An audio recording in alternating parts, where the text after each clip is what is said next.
Hello everyone, welcome to my channel Shiksha academy. मैं नंदिता आप सभी का बहुत बहुत चैनल पर स्वागत करती हूं और काफ़ी लंबे समय के बाद मैं वीडियो बना रही हूं चैनल पे। और अभी तक आप लोगों ने न्यूज़पेपर में भी पढ़ चुके होंगे और आप लोग को अपडेट्स भी मैं टेलीग्राम में देती रहती हूं।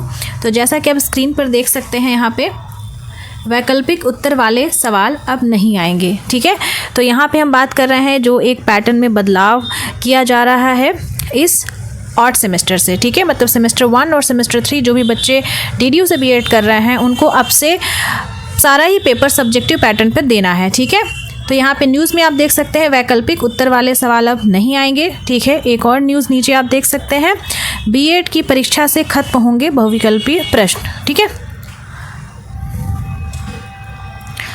और यहाँ पे एक और न्यूज़ देख रहे होंगे, B.Ed सभी सेमेस्टर्स में होगी वर्णनात्मक परीक्षा, मतलब सब्जेक्टिव पेपर होगा। ठीक है, तो जैसा कि आप लोगों ने जैसे जो भी सेमेस्टर 3 के स्टूडेंट्स हैं वो पिछले सेमेस्टर 1 और सेमेस्टर 2 में उन्होंने CBCS पैटर्न पर MCQ मोड में परीक्षा दिया, जिसमें कि MCQ प्लस आपका सब्जेक्टिव दोनों पेपर होता था। जैसा कि यहाँ पे ये वाला अगर आप पैराग्राफ पढ़ेंगे बहुत ध्यान से तो इसमें लिखा हुआ है 75 अंक के क्वेश्चंस आते थे, उसमें 60 मार्क्स के क्वेश्चंस MCQ होते थे, जिसमें 40 MCQs पूछे जाते थे और 15 नंबर का आपका सब्जेक्टिव। अब क्या होगा, 75 मार्क्स के आपके टोटल जो पेपर होगा वो सब्जेक्टिव आपको पूछा जाएगा। ठीक है, तो अभी तो इसकी कोई ऐसी लिस्ट निकली नहीं है, बट पहले जो B.Ed में पेपर होते थे सब्जेक्टिव, उसके हिसाब से मैं एक्सपेक्टेड जो आपका पेपर पैटर्न है वो मैं आज इस वीडियो में बताऊंगी कि एक्सपेक्टेड आपका पेपर पैटर्न क्या होगा।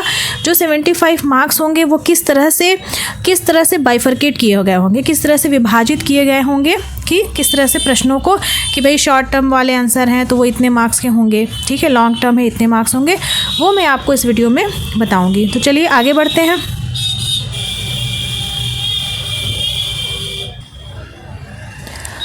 तो स्क्रीन पे जैसा कि आप देख सकते हैं जो आपका सब्जेक्टिव पेपर होने वाला है, ठीक है, वो आपका 3 भागों में डिवाइडेड होगा। हो सकता है उसको सेक्शन का नाम ना दिया गया हो, बट वो 3 भागों में डिवाइडेड होगा। पहला भाग जो आपका होगा वहाँ पे 5 वेरी शॉर्ट क्वेश्चंस आएंगे जो 3 मार्क्स के होंगे और उसको वो आपका टोटल मार्क्स हो गया 15। ठीक है, तो वेरी शॉर्ट आएंगे तो वो आपको मुश्किल से आपको 1 पेज लिखना होगा। ठीक है, सेक्शन B क्या है, वर्ड लिमिट भी आपको उस क्वेश्चन में दिया गया होगा।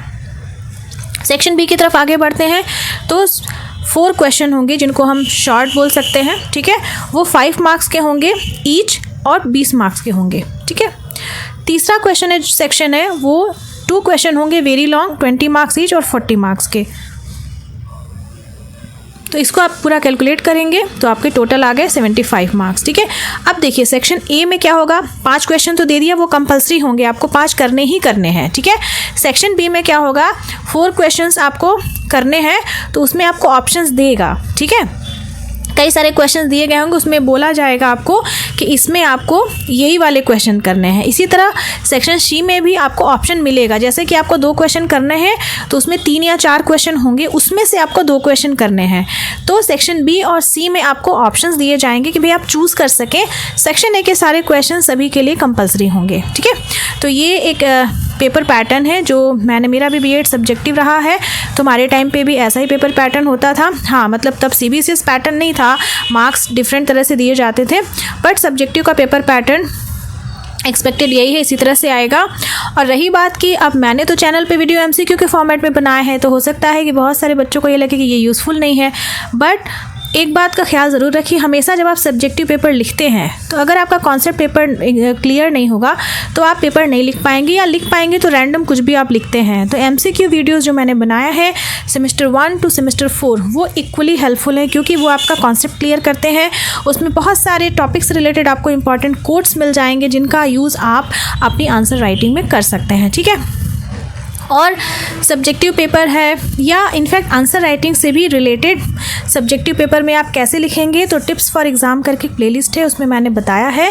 बाकी कोई भी क्वेरी आपको नहीं समझ में आती है तो प्लीज़ आप कमेंट ज़रूर करिए, जिससे कि मैं एक फ़र्दर छोटा वीडियो जैसी रिक्वायरमेंट होगी मैं बना के चैनल पे डाल दूँगी। ठीक है, और सब्जेक्टिव पेपर के लिए जो टिप्स है वो मेरी ये है कि आपको किसी भी टॉपिक का कॉन्सेप्ट बहुत क्लियर होना चाहिए, आपका प्रेजेंटेशन कैसा है, वो सबसे ज़्यादा मैटर करता है। जैसे कि आप टिप्स फॉर एग्ज़ाम वीडियो जब आप देखेंगे तो उसमें मैंने बताया है कि किस तरह से आप फ्लो चार्ट का यूज़ कर सकते हैं, डायग्राम्स का यूज़ कर सकते हैं, बुलेट्स का यूज़ कर सकते हैं, कोट्स का यूज़ कर सकते हैं, पैराग्राफ चेंज करके आप किस तरह से लिखते हैं, इन सब चीज़ों का काफ़ी फ़र्क पड़ता है। और येस, नीट एंड क्लीन अच्छी राइटिंग का भी फ़र्क पड़ता है, ठीक है।